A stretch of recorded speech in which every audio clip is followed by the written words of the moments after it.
And welcome to another exciting episode of The Energy That Surrounds Us. I'm your host, Michael, and I am joined tonight on this special time with a very cool guest who has some really cool experiences to share with us. And so, without further ado, I am going to turn it over to our wonderful guest, Joshua Cutchin. Hi there, it's great to be here. Thank you for coming. Yeah, it's a nice way to start my week, more or less. I didn't have anything like this last night, so this is a good start to the week. Well, I'm glad we can be a great fun start. So, for those who may not be familiar with your work as an author and everything, could you give our audience a little bit of your background? I'd be happy to. It's been a long and winding road getting to this place right here, sitting with you. I guess if you really look back on my career towards writing about this sort of thing, it started back when I was a kid. I was something of a monster kid. If there was a creature feature or anything like that, I was there for it. So, the Ray Harryhausen movies and anything by, Stan Winston, all those great creature designs and stuff, I was there for it. But I also had a sort of interest in Bigfoot to begin with. It was this sort of thing was never really frowned upon in my household. I know a lot of people grew up in households where, we don't talk about ghosts or UFOs or anything crazy like that. But we weren't, my parents weren't necessarily into these topics, but they didn't really have a strong opinion either way. And of course, we all sort of believed in ghosts because that's just made sense to us. Years later, I found out that my dad had subscribed to the BFRO newsletter, the Bigfoot Field Researchers Organization. So maybe it runs in my blood a little bit. But so I would sort of, dabble with this sort of subject matter from time to time. And, my parents were always just happy that I was reading. But it wasn't until I took a desk job in 2012 that was an hour commute from home that I really jumped into these topics with both feet, I guess. That was back in something of, I would call it maybe the wild, wild west days of paranormal podcasting. I know that there's a lot more now by orders of magnitude, but I feel like that was really sort of a golden era back then. And so that was naturally, I was like, well, this is an interest that I've always had. Maybe I'll listen to some of these podcasts on my way to and from work. And it really rekindled a lot of this stuff. And so I was really getting back into this sort of subject matter. And I distinctly remember my sister-in-law got me a gift card to Amazon, and I was like, I'm going to buy a Bigfoot book. And I read J. Robert Alley's Raincoast Sasquatch. It's a wonderful book. And I distinctly remember that there was a reference to one of the Alaskan tribes who said that in their culture, if you were to take food from a Bequus, which is their version of Sasquatch, you'd be trapped with the Bequus forever. Now, for whatever reason, over the years, I had remembered that a very similar prohibition was discussed often in the fairy folklore of Western Europe. I've since come to learn that it's a very widespread, almost universal belief amongst, a lot of indigenous cultures. But I was like, wow, that just struck me as so unlikely that you'd have these two cultures from literally the opposite sides of the planet, right?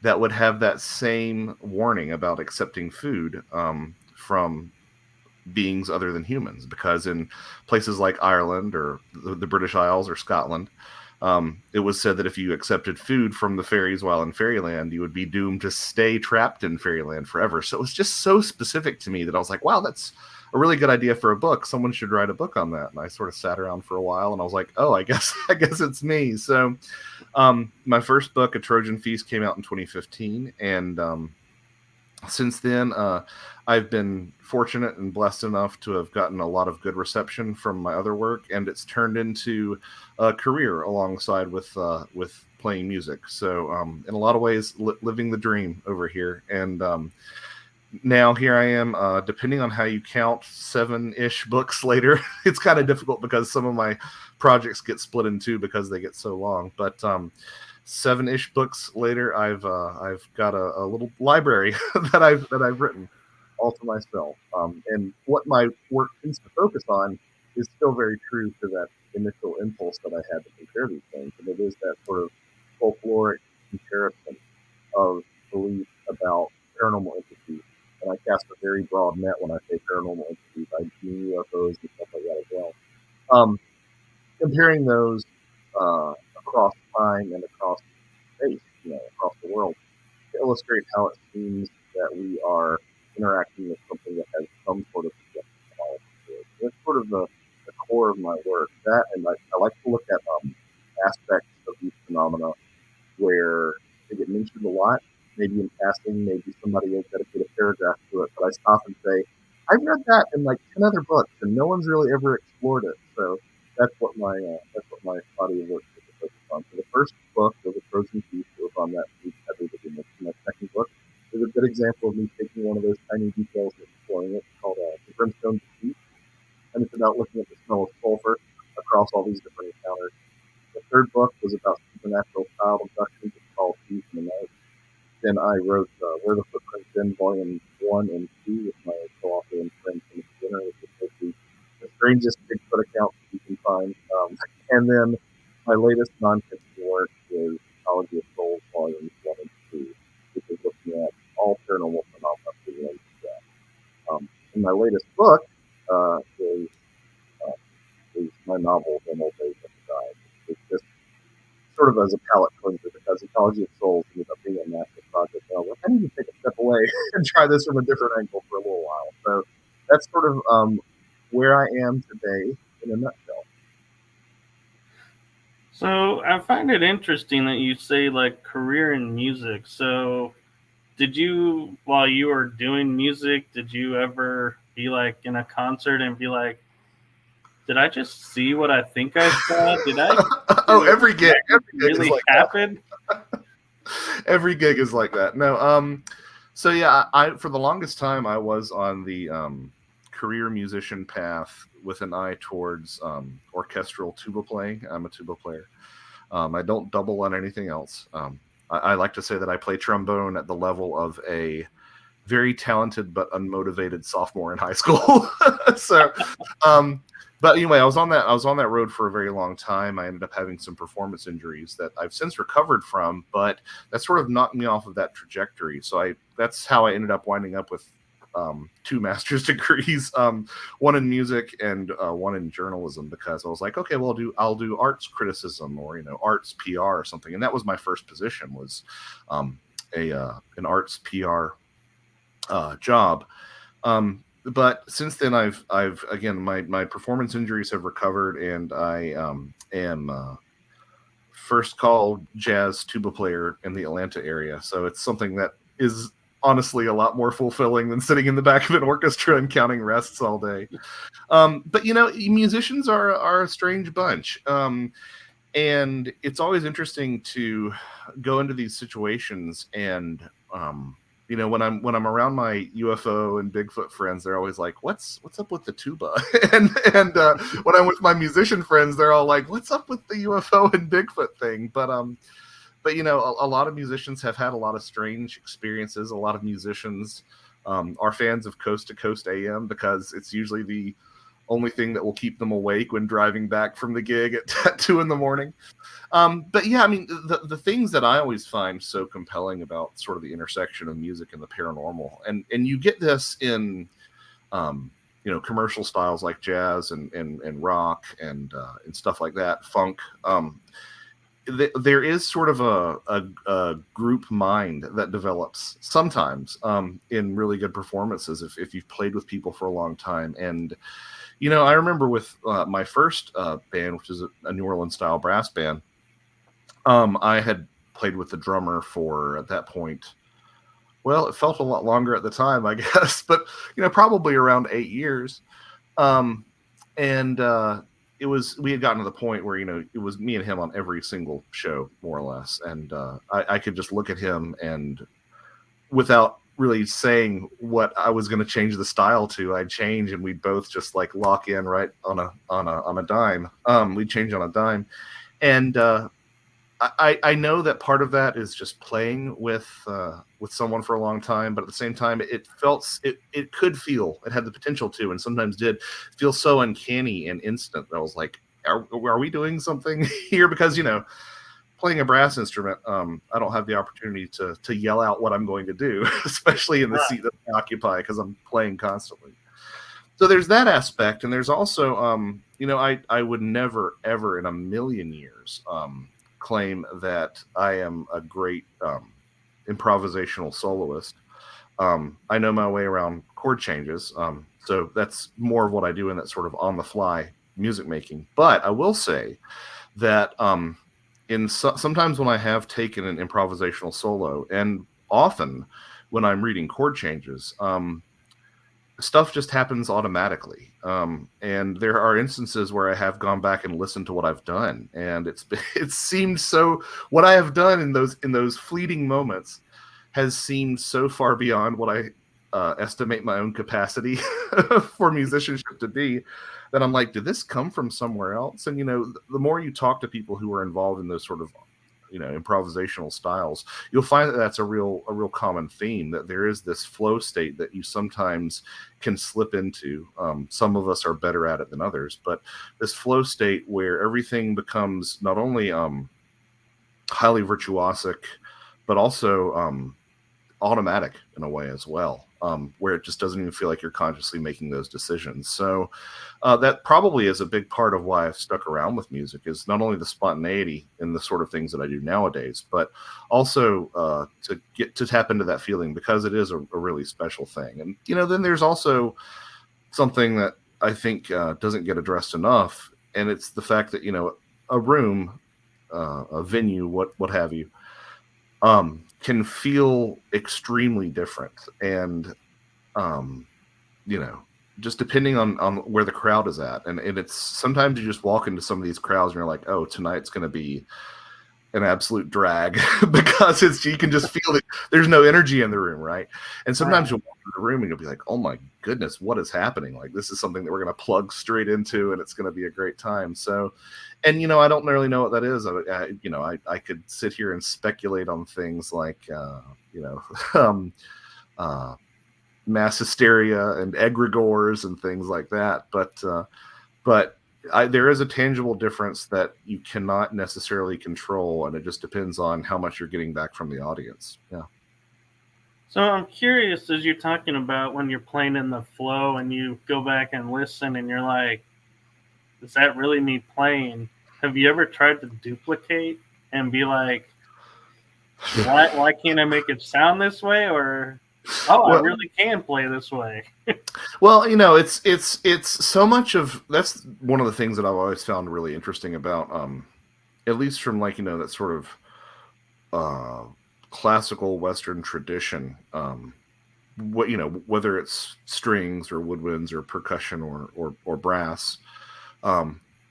In my experience being around those groups of instrumentalists, so much of learning to play an instrument well is just getting out of your own way. It's just getting out of your own head and not trying to, the time for evaluation comes afterwards. You listen to a recording, but classical musicians are very bad about evaluating on the fly. At least that's the way we all start out, right? Because we're trying to get better, and so we're evaluating as we go, and that can often get in our way. So that's part of it. If I didn't have some of the commitments that I did, including children, I probably would go back and try to recreate those moments and spend time in the shed, as a lot of us musicians refer to the practice room as. But But no, I haven't really made much of an effort to do that. But it's interesting because there are some things that some of them I don't think can be recreated, because especially if you're playing live music in a really exciting venue, you are, as I alluded to, you're really plugging into the crowd as much as you're doing something yourself. And there are these sort of vague, ill-defined concepts like the groove, right? And like if you try to do that by yourself, you can groove by yourself, but like grooving with like a group of other people and falling into that sync is really where it's at in terms of having those moments. I would love to see some studies at some point of whether or not musicians' heartbeats in a setting like that sync up. There probably has been some research done, but I would not be surprised at all if once you get a close group of friends who are making music together, if there isn't sort of a synchronization of everything from heartbeats to blood pressure and everything in between. Right. Yeah, I was curious because my line of thinking where I was going with it was maybe you like kind of stepped aside and a spirit came in and played, and that's why you're like. No, I mean I am completely sympathetic to that viewpoint, and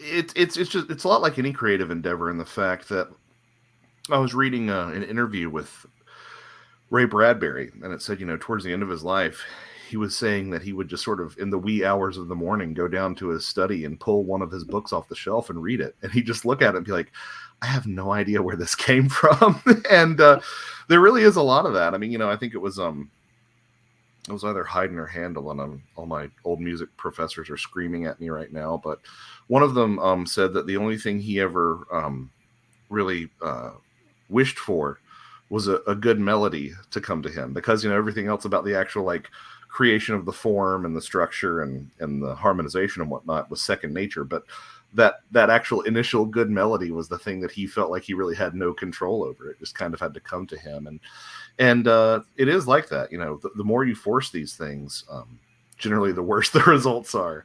So there was a time back when I was drinking where I would just, sort of get trashed and write music, and some of that stuff I still play today, and I'm like, that's pretty good. I have no idea where that came from. Again, getting out of your own way, but in getting out of your own way, do you sort of invite something in? And that's a story that's, as old as time in terms of artists in general, sort of being in contact with whatever this other thing is, and I think that there is something to it. You look at these phenomena, always seem to have a soft spot for artists. The artists and musicians were the ones that the fairies always kidnapped, and there is a loose correlation I think you could make between creative types and UFO experiencers today. So I think that it really does come right up against that line between the imagined world and the real world, and how artists sort of bring that into being. And sometimes we do become vessels, I think. Yeah. And it'd be interesting because it's like being paranormal, and a music lover. I mean, you could think trumpet. Who do you think? Duke Ellington, maybe, coming through. Or, guitarist, a lot of, famous guitarists. But you don't sit there and go, oh man, this one tuba player nailed it this century, and to bring him back would be. And so that's why I was like, we don't think about them, but I'm sure they're out there. Well, to go off on a weird tangent that your audience will probably find insanely boring, I have a real admiration for the tuba community, and it does exist. Actually, you'd be surprised how deep that particular rabbit hole goes. But back you hear these stories. I remember hearing these stories from several people that in the post-World War II era, there were guys who were landing, and I say guys because it was mostly guys who were auditioning for them. Although one of my teachers in my lineage was a female tuba player who had an amazing career. But there were folks who were landing orchestral tuba player jobs. Because they knew their B flat scale. Like that was the only requirement. Like the scale that you learn in middle school after your first year was what was landing these people jobs in orchestra positions. And, nowadays those are so coveted. I mean, honestly, there is you stand a better job. There are more positions as NBA players than there are full-time, salaried with benefits, paying a good living wage orchestra positions in the United States. Like it's a shockingly narrow pool that's drawn from, and so it's just become highly competitive. And if you look at the tuba community in particular, the distance that they've come in the past 80 years and the things that people are doing on the instrument, it's just, and part of that is because there's this sort of need for a lot of tuba players to prove themselves because they're the butt of jokes all the time. And, oh, you're not nimble and you can't do this and you can't play high and you can't, double tongue and triple tongue. No, it's some, if you look, there are some players that are doing absolutely phenomenal things out there and are also just being incredible musicians at the same time. It's an interesting world, and I straddle both those lines, I guess. No, that's really admirable, and congratulations on the tuba, because I remember when I was, like you're saying, sixth grade band, and they're like, "What instrument did you want?" Not the tuba, look at the tuba and be like, "There's no way I can carry that or hold that." Yeah. Around all day, so forget it. Well, I'm a big fella, and my best friend was wanting to play trombone, and I was wanting to play trombone with him too. And my band director, selfishly knowing that he was short on tuba players, said, "Oh no, you need to play tuba," and that's how I got stuck with it. And so you definitely have to find a way to make your own opportunities. Prior to the birth of my sons, several years back, I was doing a lot of teaching and writing, and now it's gotten to the point where I teach and I was doing teaching, writing, and gigging, and once my sons were born, I dropped the teaching aspect and I just write and gig now, which is partially a function of sticking around in the music scene long enough to get your name out there, but it's really a wonderful thing just to focus on that aspect of it, and it's refreshing because here's the thing that I've noticed about my involvement in the paranormal is that if this is like the only thing that you think about and the only thing that you do, and you eat, sleep, and breathe this stuff, it can drive you a little bit mad, I think. I've seen this happen to a couple of people who have really pursued this with their all, and it often, not always, but it often doesn't end well. And so it's nice to, whenever I get frustrated with writing or with some aspects of the paranormal community, to be able to switch to something that's completely different and uses a completely different part of my brain and is with a completely different group of folks. It really is sort of a pressure valve in that respect, and I really, really love it. Yeah. Well, not to switch subjects abruptly, but we've kind of touched on one, and so I'm going to kind of do a small, as you would say, segue to another topic. Is you talk about fairy sightings, and I'm curious, why just fairies and not the other fae, or is there a reason behind, or do you consider most of the fae as fairies? Yeah, so I kind of, sometimes people have talked to me or introduced me and they're like, fairy expert Joshua Cutchin, and I'm like, no, trust me, I'm not I'm not the fairy expert, because I have some colleagues that I really, really admire, who really do get especially granular with the fairy lore, because it is so region dependent that you can sort of, for example, there was a film that came out a year or two ago, and it was featuring red caps in Ireland, and I knew this fact in the back of my head, but it didn't bother me until one of my colleagues, Morgan Daimler, they pointed out that red caps are strictly an English fairy. So what are they doing in Ireland? I'm like, oh yeah, that's right. So you can get like hyper focused and hyper local and hyper granular with what fairies are. I tend to use it in more of a broad brush.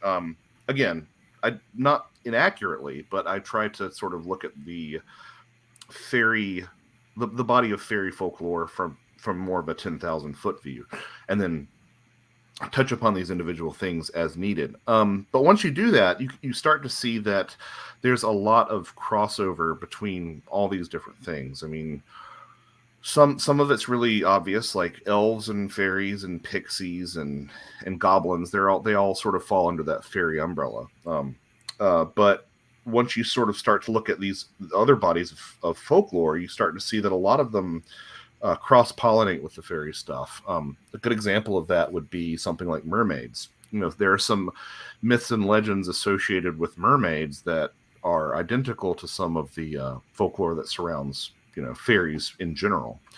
And the same can be said for, you know, giants, which is completely it's completely counterintuitive that you would associate giants with fairies, but a lot of them, you know, a lot of they share a lot of folklore. And then same thing can be said in some instances of dragons and even, you know, something that I go into a bit in Where the Footprints End, even large wild men, you know, like Bigfoot.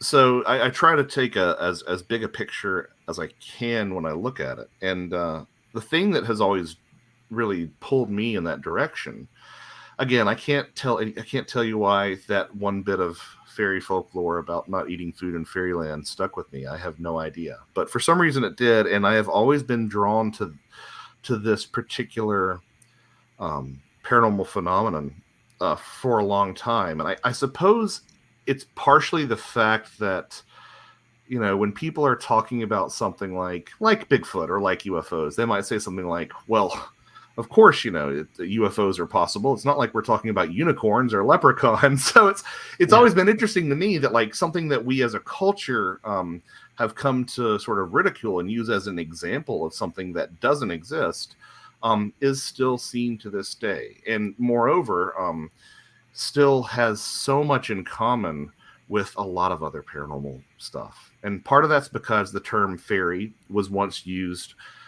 much in the same way that we would use paranormal or supernatural today, right? They'd see something and they'd say, "Oh, that's fairy," right? But the fact of the matter is that a lot of that fairy folklore, and again, I believe that there's something objective. There's an objective reality to paranormal phenomena in general, and I rarely run across a paranormal topic I don't believe that, right? But so much of fairy folklore has gotten folded in to these other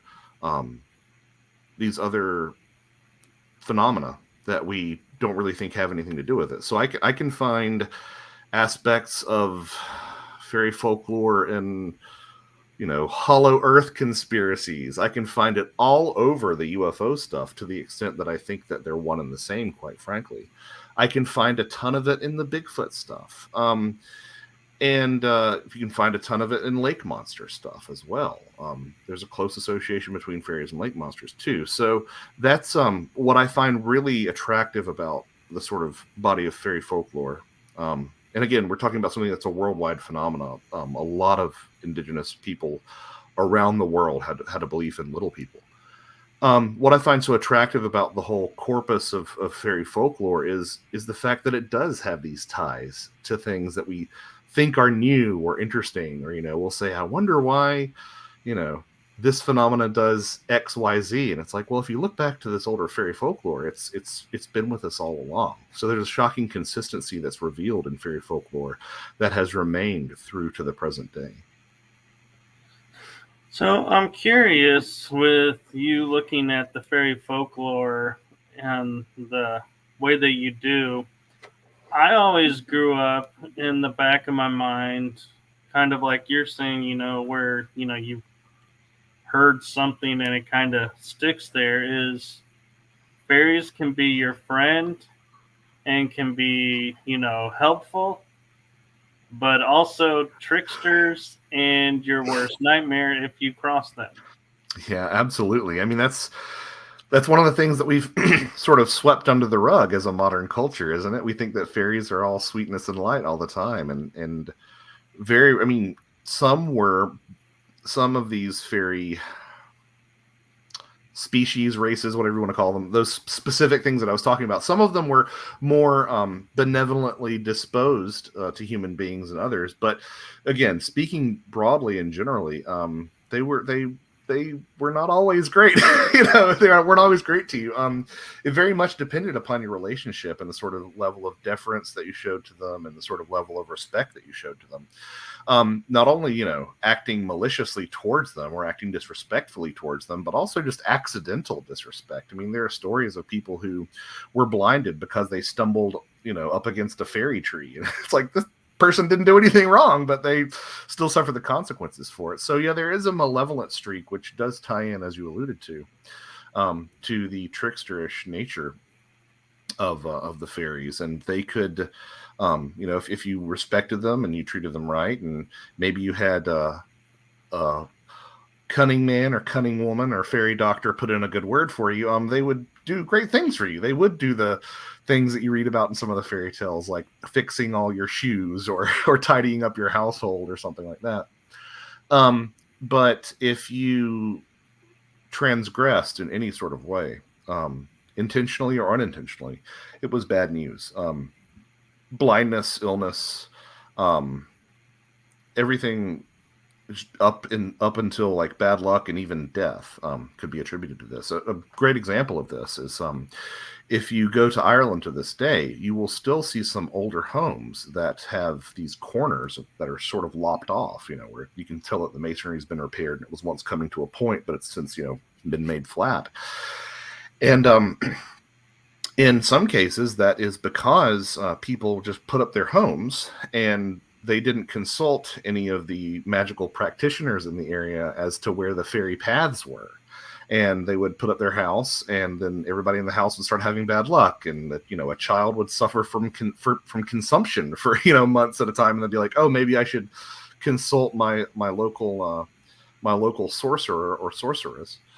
And that's when they discover that, oh, you actually accidentally built your home over a fairy pathway, and they amend that particular portion of the house. Hopefully it was something like a corner that was a relatively easy fix, and their luck would change. And that too is kind of a good symbol of how, despite us not taking it seriously, fairy folklore remains with us to this very day and is as strong in some ways as it always has been. Not only the UFO alien abduction phenomenon that I mentioned in passing, but also just in pop culture. I mean, so many things that we get from in fantasy and science fiction even come from fairy folklore. And you could argue that even in our language, I mean, I'm sure there are other examples in languages other than English, but if you just look at English alone, that in the medical term stroke is a direct reference to the fairy stroke, where, the fairy would touch you and you would, have a fit and become paralyzed. The term cobalt is derived from the mineral cobalt, but that mineral was named for the kobolds, the knockers in the German mind. So there are these little things that are sort of filtered their way down to us through time, and it really influences and impacts a lot of the way that we think about the world, even though we don't always appreciate that presence that's still with us. So I'm curious, you touched on it a little bit with the fairy kind, that like for example, the gods, the ancient gods, say the Greek gods, Roman gods, their story, they say they cease to exist once mankind no longer believes in them. Or you could say they simply left. How does that work with fairy kind? Do they continue to exist even when people are like they don't exist, or do they, suffer from that? That's a good question. Every now and then you read a work of fiction and you're like, I think they're getting pretty close to what's actually going on. And what you just said put me in the mindset of Neil Gaiman's American Gods, where, there are these deities that sort of thrive on how much they're believed. I would say that fairy folklore is exceptionally resilient and malleable. And what I mean by that specifically is that as early as Chaucer, you see references to this exodus of the fairies, and they would describe these little wagons pulled by tiny ponies, and the fairies were leaving, and the reasons for that were ascribed to any number of things, everything from the advances in technology to humans encroaching into the wilderness, to the church, and But the fairy exodus never stopped. Like, you can find contemporary stories still describing the fairies leaving, as the author Patrick Harper once said, leaving, leaving, leaving, but never gone. Similarly, the aliens are coming, coming, coming, but never here. Right? That was another observation that Patrick Harper made. But fairy folklore does a good job of traveling with cultures. It was once thought that fairy folklore did not make the transatlantic voyage with early settlers outside of New England. That's simply not true. You can find Tommy Knocker legends from Cornwall that made their way all the way to Montana. And similarly, a lot of those beliefs came here and they syncretized with a lot of indigenous North American beliefs that in a lot of ways sound like they're describing the exact same thing. That's especially prominent with Cherokee fairy beliefs in my part of the country. But I would argue that what fairy folklore does is that it also diffuses really well, and it does get picked up by these other phenomena, or they're the same phenomena. So a good example that I like to use of this is that there is a line of thought amongst some Bigfoot researchers that Bigfoot likes to steal into stables at night and braid horses' manes. Now, I don't know if that's true or not, right? It sounds a little silly. I have read an account from a Russian researcher who says that something happens similar. He actually witnessed something happening similar with a Russian version of Bigfoot, the Almasty. But what's interesting about that idea of breaking into a stable and braiding horses' manes at night, which, let's face it, is probably just tangled manes from the day before, is that if you were to take that exact same phenomenon and transplant it to, Devon in 1852 or something, it would be blamed on the fairies. And indeed, to this day, in some of the parts that fairy folklore was best imported to the New World, places like Nova Scotia, that's still something that people will blame on fairies, these sort of horses' manes being braided. Now, you get out to Montana, where fewer people care about fairies. There isn't that sort of rich tradition still there, and people start to blame it on things like Bigfoot. So you have these individual aspects of fairy folklore that sort of get scattered into these other paranormal domains. I would argue strongly that the UFO phenomenon picked up a lot of these attributes more strongly than anywhere else. I mean, I don't want to go too far down this particular rabbit hole because it's it's deep, right? But there are a lot of examples that you can use. Some of them are very superficial, like, little green men being a derivative of little men in green, through to things like, a lot of these reports that you hear from alien abductees are these smaller worker drones and this taller supervising gray alien, right? And that sounds like an exact reworking of the smaller fairies and fairy royalty, fairy queens and fairy kings that stood the size of your average human being, while the other fairies were shorter. Even something like alien implants, which seems very technological, very futuristic, has a direct analog in fairy folklore. I was astonished to discover this, but amongst alien abductees who have had these objects removed from various parts of their body, they are generally revealed to be some sort of foreign object that gets under the skin and has calcium that accretes around it and whatnot. But and they say, oh no, it's so advanced it doesn't appear to be technology. But if you look back into the fairy folklore, the words blast, blister, and blustery all share the same Germanic root, because if you offended the fairies through one of those many ways that we discussed just a moment ago, they might hit you with a big gust of blustery wind in something that was called the fairy blast. And the fairy blast would leave a blister. And once it was opened up, it was filled with all sorts of things, everything from teeth to bones to sticks and leaves to bits of string and just all sorts of just junk, right? So to me, that sounds like a direct reinvention of this older idea of the fairy blast, the lesion filled with trash, in the modern alien abduction scenario. And again, that's just one of about probably 30 examples that I've collected over the years. And it's gotten to the point where I think that if you see something in the modern UFO literature, you can find an analog in the fairy folklore. And if you see something in fairy folklore, you can find an analog in the modern UFO literature. I don't know if that means that yesterday's fairies were actually aliens. I don't know if that means that today's aliens are actually fairies. I tend to suspect that these are both two culture dependent ways of describing this same phenomenon that human beings just don't have the proper language to express in objective terms. Right. And it's interesting how you point out, like, they're still around in today's nomenclature, or however you say that word. Like, an example is, I was raised where if I set my keys, say, on the counter, and then they're not there, Yep. fairies took your keys. Yep. Ask them to give them back. And so they're still, it's almost like you're saying, as much as we try to erase them, they're always going to be there because it's always somehow in our language or something we're taught. Oh, 100. Yeah, you just sort of swim in this cultural soup, and you don't realize how many of these things you pick up. But there are things like that, and I love that example because that's very consistent with what you would hear about this sort of tricksterish behavior of these things. And it gets borrowed in science fiction all the time. There was a Netflix series a little while back. Spoilers for, I believe it was called Katla. It was an Icelandic series, and there were these doubles of people that were showing up all the time. And that's really derivative of the changeling folklore that you hear in these older fairy stories.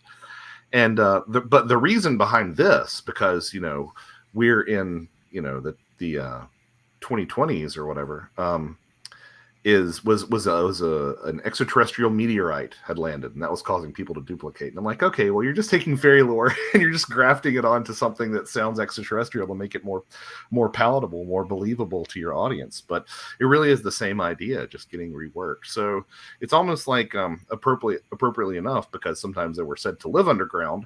It's almost like fairy folklore sort of went underground and sort of injected itself into all these other more modern beliefs that are more, believable to folks in the 21st century.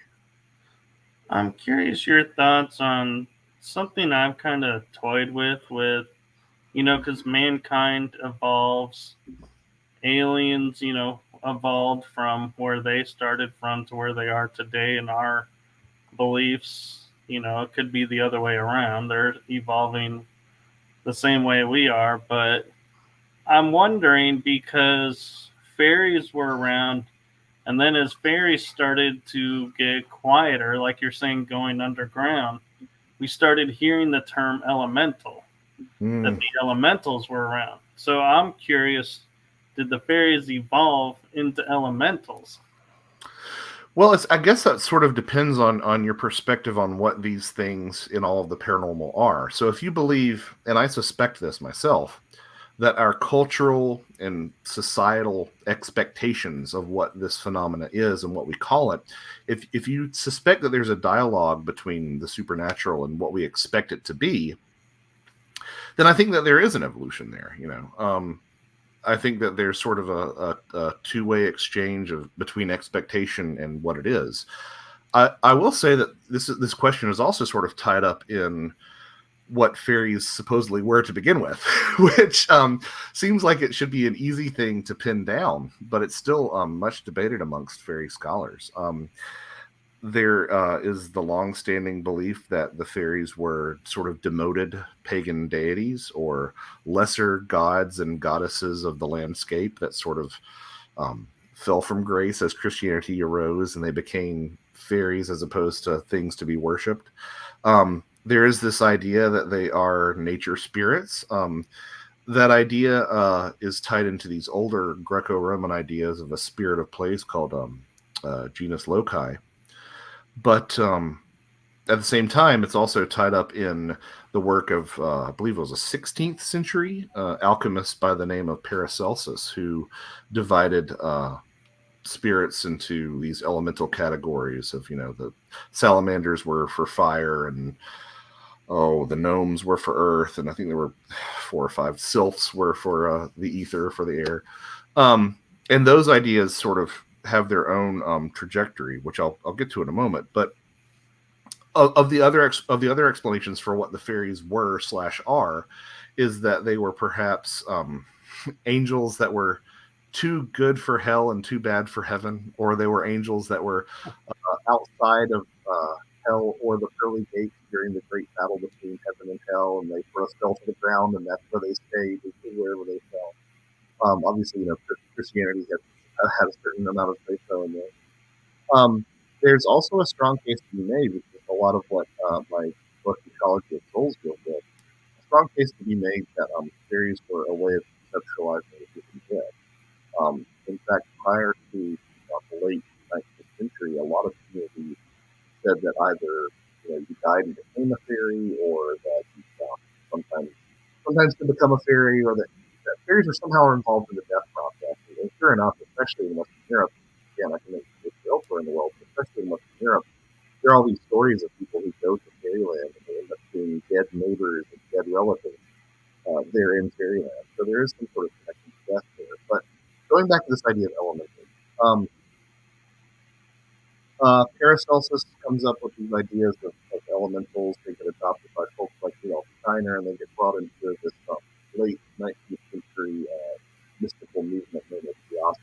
I'm not sure if you've ever looked into Theosophy before, but Theosophy colors so much of what we understand think about the paranormal nowadays. And that's when this idea of very strictly as elementals really changes. I tend to adopt an idea that was put forth by the former professor at the Sorbonne by the name of Claude Lecouteux. He writes excellent books on these topics. And Claude Lecouteux outlined a mechanism which I've seen discussed by other scholars, wherein a person in in a pre-Christian era, a person who was revered by a community, by a tribe, what have you, perhaps a chieftain or a warrior or a chiefess or something along those lines, would be buried in a certain place. And over time, that place would become sacred. And people would go there and they'd make offerings to the person who was buried there. But also over time, that memory of exactly who that person was as a living human being can fade. And the actual memory of that person sort of evolved into being a spirit of place, which is very much tied into the idea of a nature spirit or elemental. And we've actually been fortunate enough to see some of this sort of phenomenon unfold in real time. There are clear indications that some of these ghosts and demons and even fairies that inhabit or occupy crossroads in places like Western Europe were criminals that were executed at crossroads and fairies that sort of over the years evolved into this kind of spirit. There's also a precedent for it in indigenous Buriat shamans. They actually interred, buried in one place, and then later they're dug back up and buried in another place for the specific purpose of becoming sort of a spirit of that particular area or that particular region. So there does seem to be like this evolution that you alluded to, wherein even something like a human being can be buried, and over time belief and memory sort of blur what they were, and they become something like a fairy or a spirit of place. And again, in my worldview of the paranormal, that means that yes, that's exactly what happened. Like it's not once a ghost, always a ghost. Like your identity as a spirit is sort of dependent upon what people expect you, what people expect you to be. So you could become very long-winded way of answering your question, but the idea of fairy origins itself is super complex. No, and I'm grateful for the answer because it really makes it clear and kind of ties it together to where it's like, yeah, I understand more what they were saying and looking at instead of just going, yeah, we went from A to B. Okay, no explanation, but sure, why not? Yeah, don't let anyone tell you that fairies are just this or just that, because the answer is super complex. And even some of my colleagues that I referred to, whom I admire, they'll say the exact same thing. None of us know what fairies started out as. It's this never-ending question that we're still wrestling with to this day. Yeah. And the reason too why I was thinking it, so to kind of clarify my line of thinking where I was thinking this is elementals are protectors spirits. fairies were protectorates of fairyland, nature. And so it's like, in my mind, I'm like, well, you have one protector. You evolve it. What's it going to do? It's going to protect something else. Well, what's a bigger protector than a small fairy? An elemental. And when you see images of them, they look similar in some instances. No, I completely agree, and I'm super sympathetic. Like, part of me really wants them to be, part of me wants them to be nature spirits and elementals, because I love that idea of it being an intelligence that never was even once human. But it's such a complex question. Right. But you're right. Like, many of them do serve. They are very closely tied to place. Obviously there are some landmarks that are named Fairy this and Fairy that, or the Pixie's Den or something like that. But they are very much tied to landmarks, ancient monuments, mountains, caves, streams, glens, stuff like that. And that does really put you in the mindset of them being sort of protectors of that space. And it's true. Like, if you misbehave in those spaces, you're going to pay for it probably. Right. And one of the things that's kind of funny too is I'm kind of a fan of the Hallmark movies, and they did a movie where they were going to develop this golf course that happened to be on fairy land, and they couldn't get the plans approved until, like you were saying, the local sorcerer, so to speak, approved the plan. It was like great how they brought that. I love that. It was like, yeah, we could easily have the story, but it's great to find this one little thing that makes this area unique compared to everywhere else. I need to check that out. I haven't seen it. I would love to. It's really interesting. Like, to this day, it doesn't happen as much as it did in Ireland, but you can run across references to this throughout the 70s and 80s, and there's still a good deal of this. But construction projects would be halted or diverted because it would involve knocking down a fairy tree or something. Like, and there are stories. Again, the ones that I'm most familiar with come from like the 70s of construction workers and contractors just folding their arms and refusing to go any further because they don't want to risk it. And of course, when somebody decides to risk it, there's a peculiar accident with an excavator or something like that. Yeah, there's a downfall somewhere. Yep. But that does speak to the fact. I had the good fortune of going to Ireland in 2017 and walking into a pub and talking to a 20-something about fairies, and the topic comes up, and one of the things that I heard often was, well, of course I don't believe in fairies, but I'm scared of them. Like, it's sort of like, I don't want to go there. Don't want to test and try it. So again, it's just fascinating to me that this is still a living body of folklore that we just treat so flippantly, But it is humorous how I've heard that too, where they'll be adamant fairies don't exist, and then you go, "Oh, so you're gonna do this? No, I don't want to cross them." Like, yeah. Well, what are you crossing? If you don't believe them, what are you crossing? Yeah, I mean, you sort of run into people like this in America who are like, ghosts don't exist, and then the moment you try to get them to go with you into the haunted house, they suddenly get real skittish. Yeah. So I'm curious because we have like less than 6 minutes left, and I don't know if you can go longer or not. But one of the things I wanted to ask is with around the cryptids. And we talked about mermaids. And as we were talking about them and you mentioned them, my first thought popped in my head and goes, is a mermaid a cryptid or a fairy? And even further is I've heard of a place in Washington where the government Department of Energy made cryptids. They actually admitted to crossbreeding animals with humans to create super animals. And so could a mermaid be an after effect of that? Well, as to your first question, it's a great thing to ask, because depending upon whom you ask, you'll get different answers.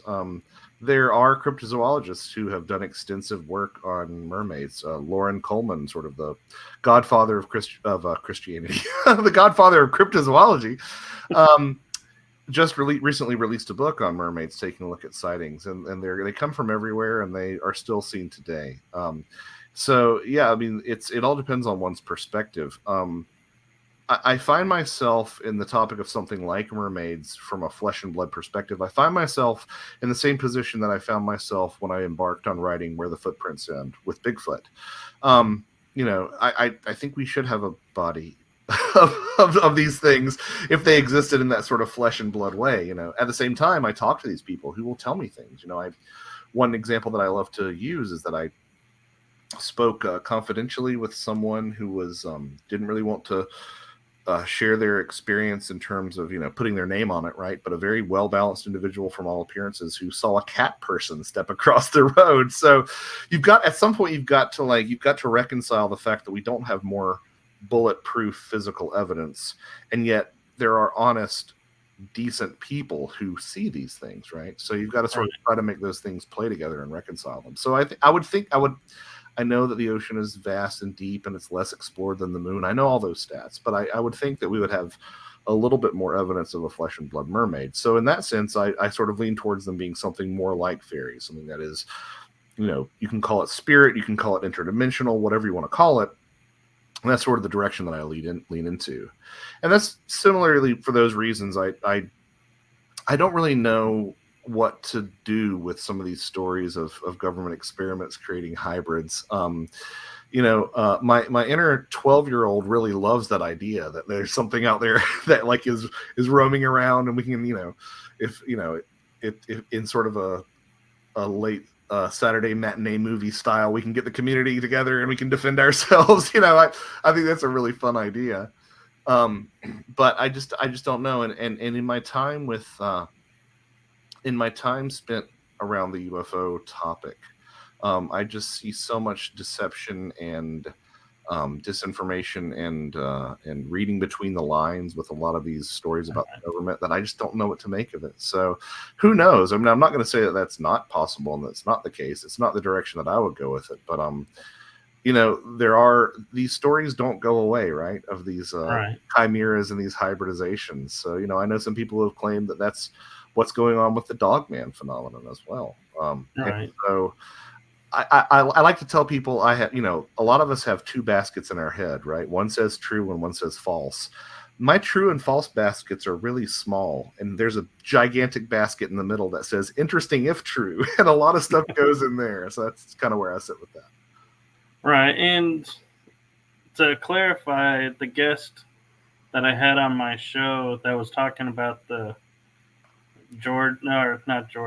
Gorge area in Washington where all this happened was during World War II, when they were trying to protect the uranium, I believe, deposits in that area from spies. And they were like, well, we can't use dolphins because dolphins can't get that far in. So I love that, though. That's so cool. They said there was an article where the Department of Energy was in charge of it and said, hey, we were making a stronger, better crocodile.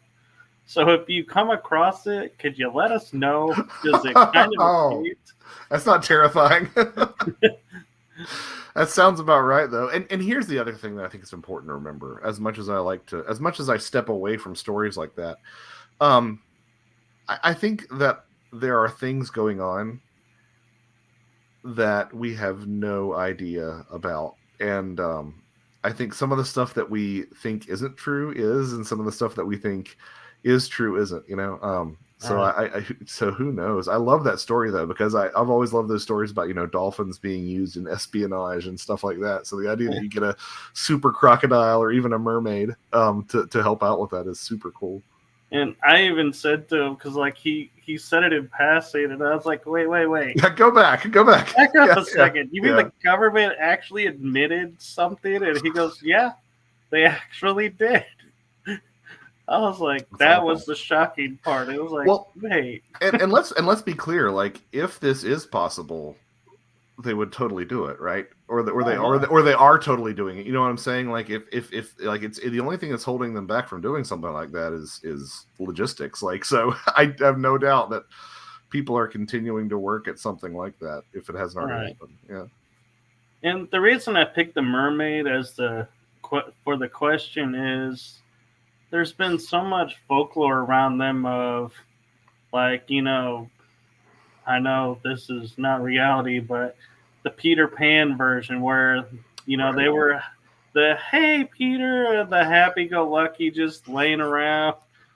And then there's the Pirates of the Caribbean mermaids that are like will suck your soul and steal you. And and Closer, yeah.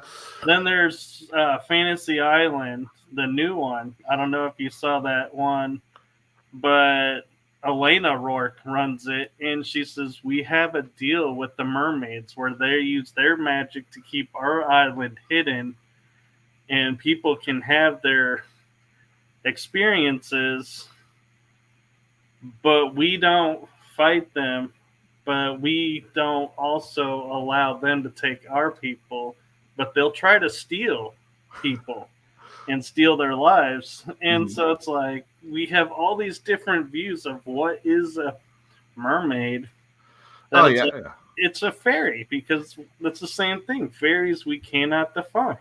It all gets sanitized, right? Like all the fairy stuff gets sanitized. Um, dragons got sanitized. I mean, if you look back to medieval texts and sort of the way that people were conceptualizing dragons, like dragons and Satan were like synonymous. It's kind of one and the same. Like dragons were very rarely ever benevolent things. So yeah, and mermaids are a classic example of that, going all the way back to from when they were sirens and the Greek myths and whatnot. They were a peril.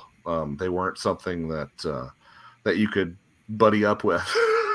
So Right. yeah, the Peter Pan version. Although it's interesting. I my sons really love the Disney animated Peter Pan, and rewatching that with a folklorist's eyes. I have not read the Barry book, so I'll have to defer. I realize that Disney might have changed some stuff, but rewatching that with a folklorist's eyes, it's interesting because there's some odd stuff to be said about the whole thing as a metaphor for death. These children Yeah.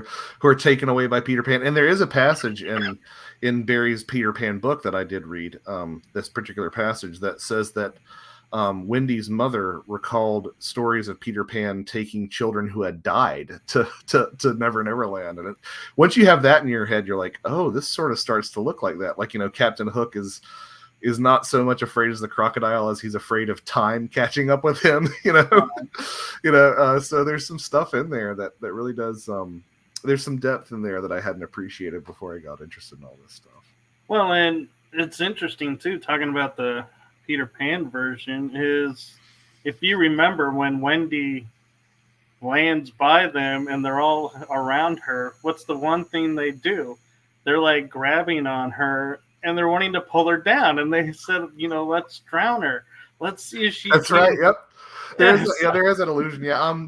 So one of the other things that I released last year was a collection of essays that I was the editor on, and I also contributed one essay, but it was on fairies in film, and it was sort of looking at what we've talked about a bit about tonight. This idea of how we don't really appreciate how much fairy folklore is in all of our lives, and so just looking at movies, you can see there are these films that don't ever really mention fairies, where fairy folklore gets sort of pushed into it or ends up in there. So some of the films, the original Dune is talked about in one essay. Rocky Horror Picture Show is talked about in one essay. A good friend of mine wrote an essay on fairy folklore in this Japanese horror film called Marabito. But yeah, it really is all over the place. And one of the essays by someone else whom I admire greatly, Dr. Simon Young, somebody who I would call a fairy expert, talks about sort of rescuing this idea that Disney fairies are are bad, because a lot of us who are interested in fairy folklore, we sort of, Disney's the first example that we point to saying that's not what fairies were actually like. But there's an argument to be made that there are some aspects of fairy folklore that were accurate in some of those classic animated films, and that's one of the specific examples that he uses, where the mermaids want to drown Wendy. It's like, yep, that's spot on. And also Tinkerbell, what did she want to do? She wanted the Lost Boys to shoot her down. Yep. And kill Wendy. And she was motivated by her affections towards Peter Pan, which is, again, this sort of something you see in a lot of these fairy stories going way back, the idea of fairies wanting to be intimate with human beings as well, and assuming that Peter was once a human being at some point. One of the older Barry stories talks about Peter sort of being if I remember correctly, the soul of a child who was sort of lost. So he started out as human in that capacity. So yeah, I think the movie Hook talks about that, because it's like he has that memory of being the child in the. Mm-hmm. That's right. I haven't seen Hook in forever. I should go back and watch it. But with the new movie Dune Part 2 out, when you mentioned Dune attached with fairies, my thought was, are we talking about the Fremen?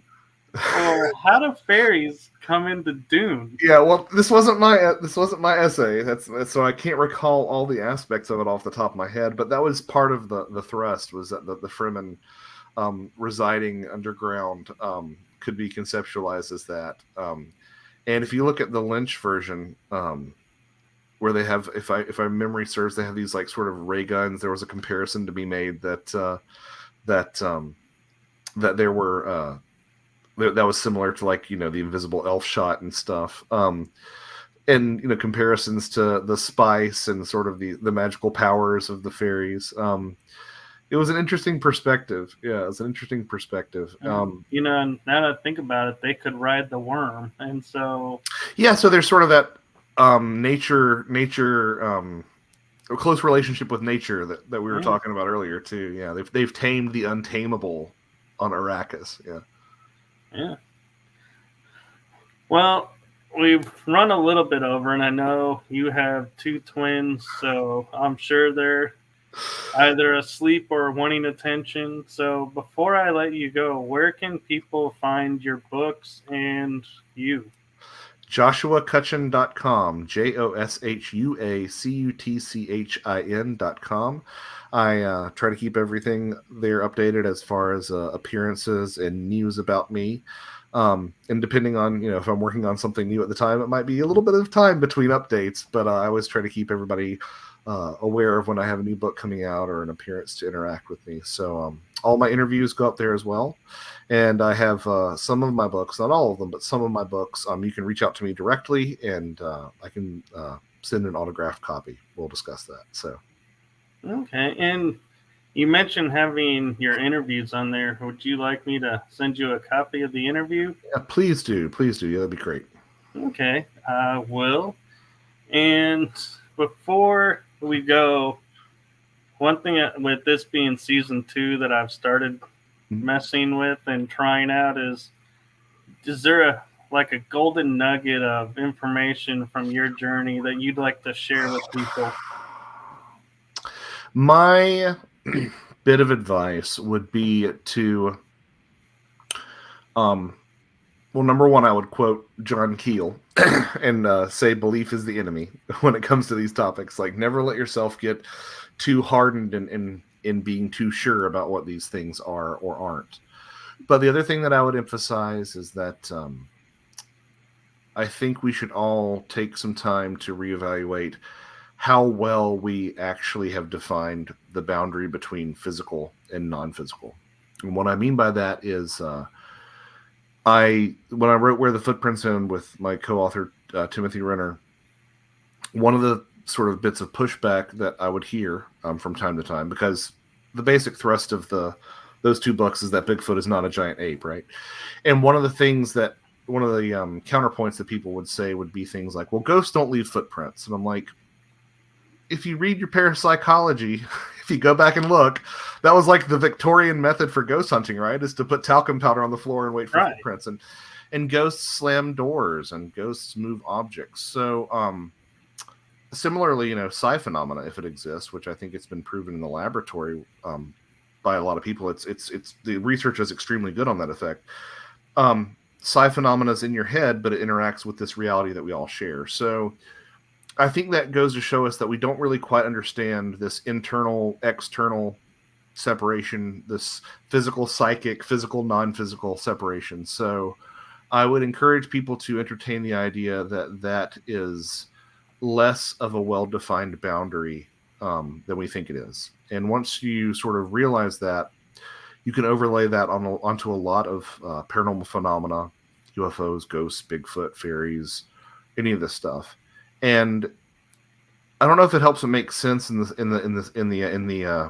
way that, like, about it better and something about it. It's not what I'm saying, but it allows you to sort of reconcile some of the things that are so confusing, I think, about a lot of these phenomena. So to sort of entertain that possibility that we don't really have a good grasp on what it means to be the difference between something you think about saying and something you say, right? Or like a movie that you think about making and a movie that you've made. Everything starts as a thought and then it gets brought into the physical world. And I wonder if that's not what we're dealing with sometimes with these topics. That's beautifully said, and that's you actually got me thinking about that now. Going, how much of that is true?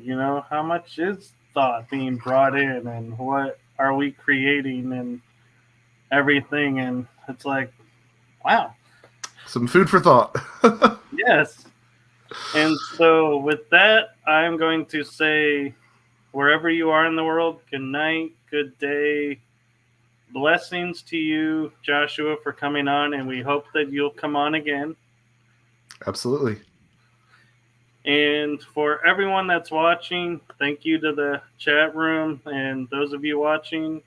So wherever you are in the world, please make it a blessed day. Fill it with love and joy. Good night, everyone.